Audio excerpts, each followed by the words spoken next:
দেশের সফল ও শীর্ষ নারী উদ্যোক্তা রুবায়াত ফাতেমা তনি জীবনের অনেক চড়াই উতরায় পার করে এখন ফ্যাশন হাউস সানভিজ বাই তনির স্বত্বাধিকারী।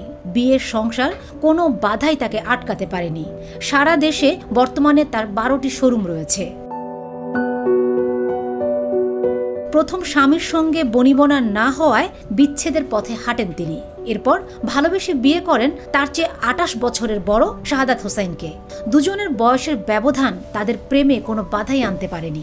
সামাজিক যোগাযোগ মাধ্যমে কটাক্ষের মুখে পড়েও দিয়েছেন তার উচিত জবাব। কয়েক মাস আগে গুরুতর অসুস্থ হয়ে পড়েন শাহাদাত। অবস্থার অবনতি হলে সিঙ্গাপুর ও পরে ব্যাংককে চিকিৎসার জন্য নেওয়া হয়। এ সময় নিজের ফেসবুকে তনি জানিয়েছিলেন, জীবনের সবচেয়ে কঠিন সময় পার করছি। আমি কোনোভাবেই তাকে হারাতে চাই না।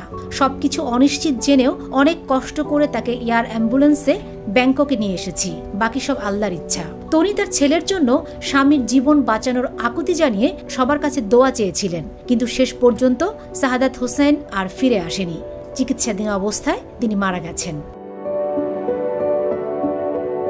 সামাজিক যোগাযোগ মাধ্যমে এক পোস্ট দিয়ে তনি শাহাদাত হোসেনের মৃত্যুর বিষয়টি নিশ্চিত করেছেন। আবেগঘন এক পোস্ট দিয়ে তিনি লিখেছেন, সে আর নাই।